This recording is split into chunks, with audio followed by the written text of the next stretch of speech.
Hello दोस्तों, आज की इस वीडियो में हम जानेंगे डीएम कैसे बनते हैं। तो अगर आपका सपना एक डीएम बनने का है तो वीडियो के अंत तक बने रहिए, क्योंकि इस वीडियो में हम जानेंगे डीएम कौन होता है, डीएम कैसे बनते हैं, इसकी प्रक्रिया क्या है, डीएम की सैलरी कितनी होती है, डीएम को कौन सी सुविधाएं दी जाती हैं और इसकी पूरी जानकारी जानेंगे। तो चलिए वीडियो शुरू करते हैं। सबसे पहले जानते हैं डीएम कौन होता है और उनके काम के बारे में। दोस्तों, डीएम जिसका फुल फॉर्म डिस्ट्रिक्ट मजिस्ट्रेट होता है और हिंदी भाषा में इसे जिला अधिकारी कहते हैं। डीएम भारत के किसी भी एक जिले का प्रमुख अधिकारी होता है, जिसके अंदर पुलिस डिपार्टमेंट, एसडीएम, पटवारी, तहसीलदार और बीडीओ जैसे अधिकारी काम करते हैं। अगर किसी कारण से जिले में कोई भी अधिकारी अपने कार्य से संबंधित लापरवाही या कोई गड़बड़ी करता है तो उस पर सख्त कार्रवाई करने का आदेश डायरेक्ट डीएम के पास होता है। डीएम एक आईएएस लेवल का अधिकारी होता है, जिसे जिला कलेक्टर, जिला प्रमुख, जिला अधिकारी और डिस्ट्रिक्ट मजिस्ट्रेट के नाम से जाना जाता है। तो अब आप जान गए हैं कि डीएम कौन होता है और उनके काम के बारे में। तो चलिए अब जानते हैं डीएम कैसे बनते हैं, इसकी प्रक्रिया क्या है। दोस्तों, अगर आपको पता नहीं है तो मैं आपको बता दूं कि आईएएस ऑफिसर ही डीएम अधिकारी बनते हैं। यदि आप डीएम यानी जिला अधिकारी बनना चाहते हैं तो सबसे पहले आपको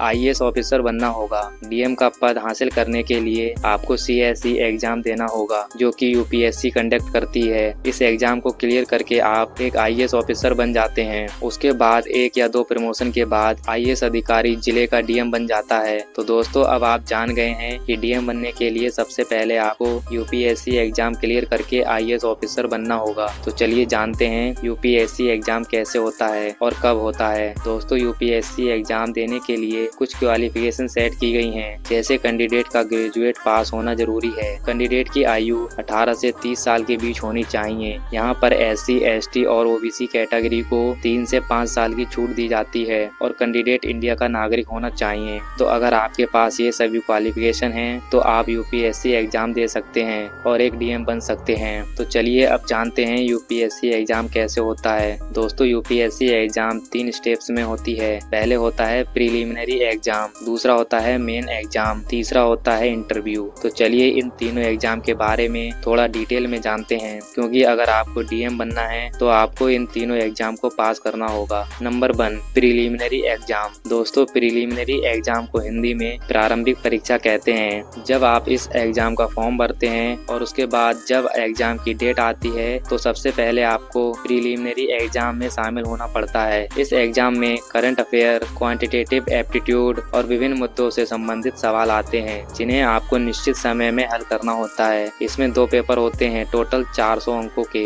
और इसे सॉल्व करने के लिए 2-2 घंटों का समय मिलता है। Number 2, mains exam. इस एग्जाम को मुख्य परीक्षा कहा जाता है। प्रीलिमिनरी एग्जाम के बाद इस एग्जाम में आपको शामिल होना पड़ता है। इसमें भी काफी कठिन प्रश्न आपके सामने आते हैं, जिन्हें हल करने के लिए आपको निश्चित टाइम पीरियड दिया जाता है। उसी टाइम में आपको सवालों को हल करना होता है। और एक बात याद रखिए कि अगर आपको किसी सवाल का जवाब नहीं आता तो आपको तुक्का नहीं मारना है, बल्कि उस सवाल को आपको छोड़ देना है, क्योंकि इसमें नेगेटिव मार्किंग भी होती है। इसमें टोटल 9 पेपर होते हैं और प्रत्येक पेपर को सॉल्व करने के लिए 3 घंटे का समय दिया जाता है। Number 3, interview. Preliminary exam and mains exam को पास करने के बाद कैंडिडेट को इंटरव्यू राउंड के लिए बुलाया जाता है। इसमें आपका इंटेलिजेंस टेस्ट लेने के लिए अलग अलग प्रकार से प्रश्न पूछे जाते हैं, जिसका जवाब आपको शांति से देना होता है, क्योंकि अक्सर इंटरव्यू में व्यक्ति हड़बड़ा जाता है और इसी में सब कुछ गड़बड़ हो जाता है। इसीलिए आपको शांति से इंटरव्यू लेने वाले लोगों के सवाल को सुनना है और फिर अपनी बुद्धि और विवेक से उनका जवाब देना है। इंटरव्यू को पास करने के बाद आपका सिलेक्शन आईएएस ऑफिसर के लिए हो जाता है। इसके बाद आपको ट्रेनिंग पूरी करनी होती है और ट्रेनिंग पूरी करने के बाद आप एक आईएएस ऑफिसर बन जाते हैं। और आईएएस ऑफिसर के पोस्ट पर 9 से 10 साल काम करने के बाद आप एक डीएम बन जाते हैं। तो चलिए अब जानते हैं एक डीएम की सैलरी कितनी होती है। जैसा कि आपने जाना, आईएएस ऑफिसर ही डीएम बनता है।